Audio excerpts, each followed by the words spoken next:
احنا نحلم، وبالتالي ضروري هناك القدرة على تحقيق الأحلام، وبالعلم نستطيع تحقيق الحلم. زي ما أنا يعني وأنا بقول المحاضرة دي أنا يعني زي ما بيقولوا عندي 3 شخصيات: شخصية الأكاديمي، الاستشاري، السياسي، لكن أنا في الحقيقة هكلمكم من قلبي كمواطن مصري في المحاضرة دي. هبدأ يعني معلومات بسيطة حول المحاضرة، بلاش مش عاوز أضيع وقت. أنا هنا بقول إيه؟ بقول إنه أي مؤسسة سواء كانت سوبر ماركت أو حتى وطن، فيها 3 عناصر مهمة جدا، 3 مكونات، هم القيادة اللي بيتم فيها التخطيط ووضع الأولويات والأهداف والكلام ده كله، ثم العمليات الشغل، ثم النتائج عشان نشوف إحنا ماشيين صح أو لا. فكذلك أنا بحاول أعمل نوع من المحاكاة لفكرة المؤسسة في أي محاضرة بقولها. فببدأ بالفكرة ثم الموضوع نفسه، سواء كان موضوع زي البحث العلمي أو الطرق أو غيره، ثم في النهاية بيبقى في مجموعة من الرسائل عاوز أوصلها سواء لها علاقة بالموضوع أو لا، لكن بحب إن أنا أشارك فيها الحضور.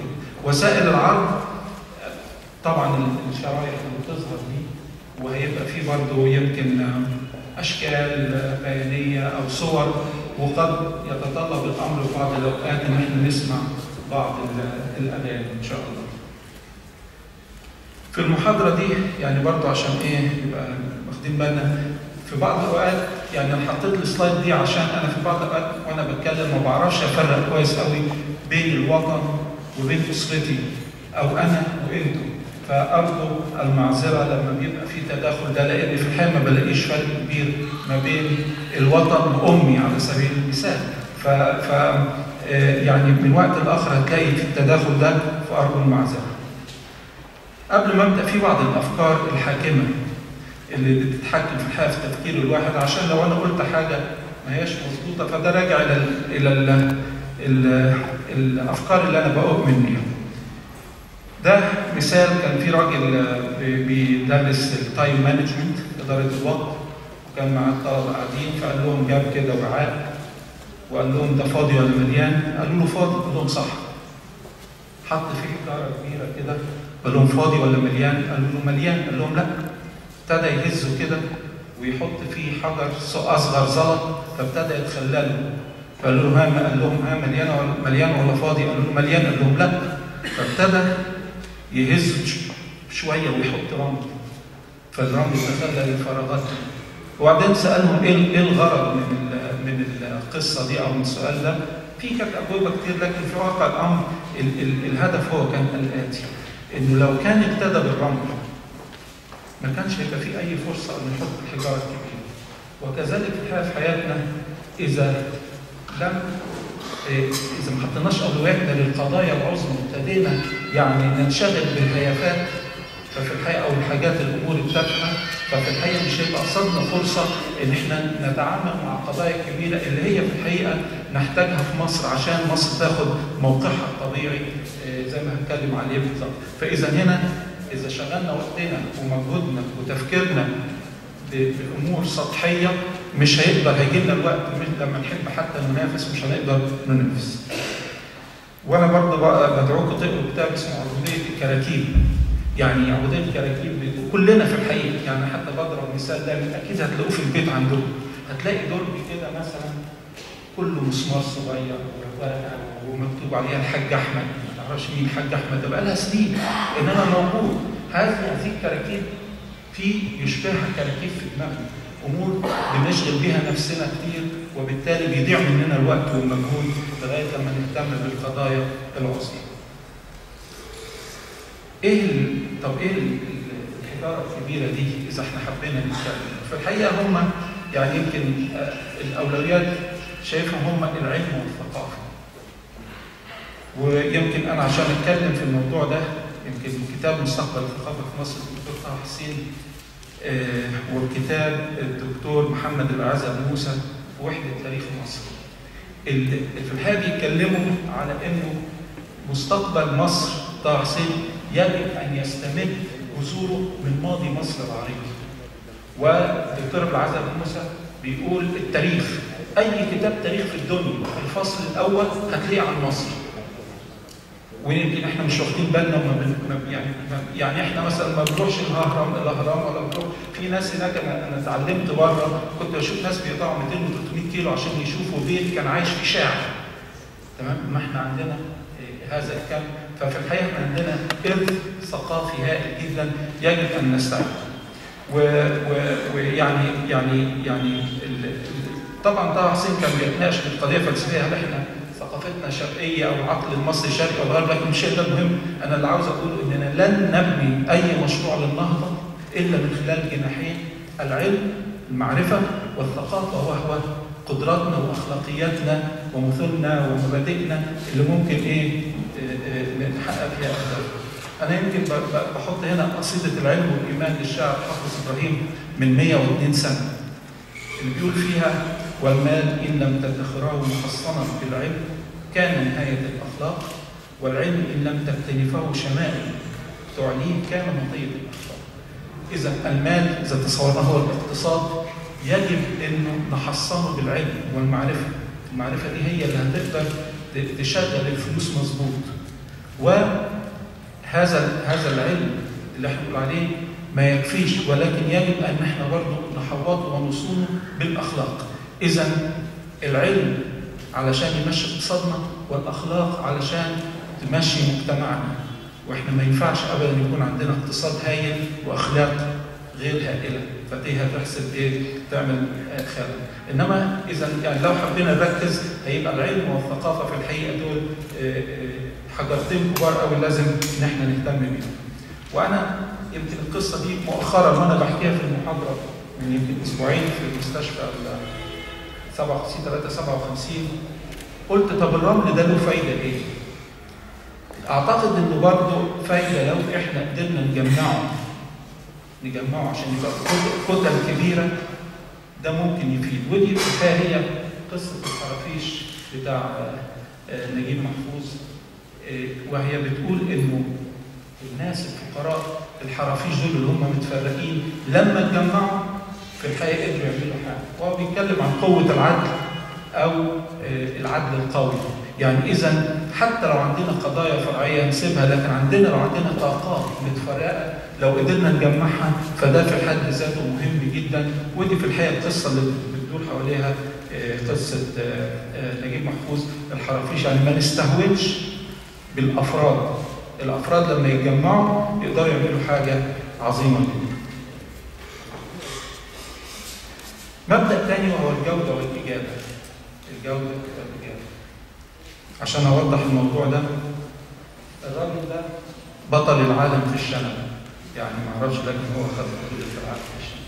فهذا الرجل بالتأكيد مش كل واحد فينا يقدر يعمل، هو أجاب، ولكن ما هي الجودة اللي قدمها؟ مفيش. إذا الحكم دايما في الحقيقة فيما نقدمه، فيما نعمله، فيما نختاره، في من نختاره من أصدقائنا هو قد إيه جودة. الإجابة سهلة، وأنا دايما بضرب المثال ده. لو أنا جيت شلت البتاع ده ووديته 100 مرة رايح جاي فدي إجابة، لكن إيه هي الجودة؟ إيه الإضافة لجودة الحياة اللي أنا قدرت أحققها؟ وبالتالي إحنا في الحقيقة يجب أن يكون رمانة الميزان بتاعتنا هي الجودة. وأنا دايما بقول إن الإجابة لا تعني الجودة. يعني أي واحد فينا يجيد شيء كويس، لكن الشيء ده هل بيضيف إلى جودة الحياة؟ بيضيف إلى منظومة القيم والأخلاق ولا لا؟ يمكن ده برضه اللي أنا الهرم ده، يعني أي مشروع عندنا نعمل تخطيط ثم نحط سياسات ثم برامج مشاريع وخدمات. في الحقيقة الفيصل في الموضوع ده هو حقوق الإنسان. يعني على سبيل المثال لما بعمل طريق بنخطط له والسياسات والكلام ده كله وبيؤدي لي خدمة الانتقال، لكن الفيصل هل هو اداني حق الإنسان في الانتقال الآمن ولا لا؟ أو أنا ببني مستشفى، مش مستشفى مش جمالها بس، ولكن هل هي بتقدم لي خدمة حق من حقوق الإنسان في الصحة ولا لا؟ وهكذا. إذا اللي أقدر أربط وأشوف المجتمع بتاعي ده ناجح ولا لا هو إلى أي مدى التخطيط فيه اللي بينتهي المشاريع بيضيف إلى جودة الحياة لمواطنين. الحاجة بعد كده اللي هي القشور والجذور، وبقول ان هنا في امور كتير بنشوفها طريق مكسر، طريق فيه تلوث وحوادث، فدي امور فنيه او ممارسات. لكن واقع الامر اذا احنا شفنا الامور دي هتلاقي لها جذور ثقافيه وسياسيه، سياسات يعني انا اسف، وتمويليه تنعكس على سبيل المثال. الطريق المكسر ده بيقول ان الطريق ناقص ايه؟ صيانه، صح؟ تعالوا نمسك مفهوم الصيانه. خلينا نتكلم عن نفسي. يعني احنا كم واحد فينا بيروح للدكتور الا لما يقع؟ ما بيكشفش كشف دوري. كم واحد فينا بياخد العربيه بتاعته يعمل لها كشف والكلام ده الا اذا وقفت؟ انا شخصيا كنت في امريكا وانا بدرس وخلاص بنخلص الدكتوراه، ضرسي وجعني، مراتي قالت لي نروح للدكتور، قلت لها لا، يعني انا خلاص عاوز اخلص وعاوزين نرجع ومش عارف والكلام ده كله. فمشي جبنا مسكن ومشيت الامور لغايه لما صحيت على الم فظيع، رحت للدكتور مضطر، فخلع لي ضرس وعمل لي، قعدت اسبوع مانيش عارف انام، مش عارف اشتغل. اذا في الحقيقه الثمن كان غالي جدا ان انا اهملت الصيانه. فاذا ثقافات، وكذلك الامور الاخرى دي هي الثقافه بتنعكس. ما هو مين اللي بياخد قرار الصيانه ولا قرار العربيات ولا غيره؟ ما هو انا وانت وابن عمي واخويا وهكذا. ما هو اذا الثقافات دي، فاذا الثاني برجع لفكره الثقافه. والثقافه يعني لها تعريفات كتير، لكن انا افضل اختار التعريف المبسط ده، وهي ثقافه كيف يواجه الانسان التحديات. كلنا بنواجه تحديات ان احنا عاوزين فلوس عشان نعيش. اذا كنا هنجيب الفلوس بالفهلوه يبقى دي ثقافه سلبيه. اذا كنا هنجيب الفلوس بالعمل الجاد والاجتهاد يبقى دي ثقافه ايجابيه. اذا فكره الثقافه ما نقولش ده مثقف فهذا يعني المخير، لا، هو الثقافه ممكن تكون سلبيه او ايجابيه. تاني انا بكرر انه يمكن في البنيه الاساسيه نتيجه خلل في الثقافه فادى الى ضعف في اتخاذ القرار، فادى الى المشاكل دي، مش بس في المباني في حياتنا، لكن في الحقيقه في مناحي كبيره جدا حصل خلل في ممارساتنا كلها. فدي مثلا خلل ثقافي، تمام، خلل فني، تمام. الناس طبعا هتقول بيزعلوا، ده انا اقول لكم وابصم بالعشر ان هذا الرجل على المستوى الانساني راجل رائع، ولكني دايما انا مهتم جدا بفكره الرمزيه.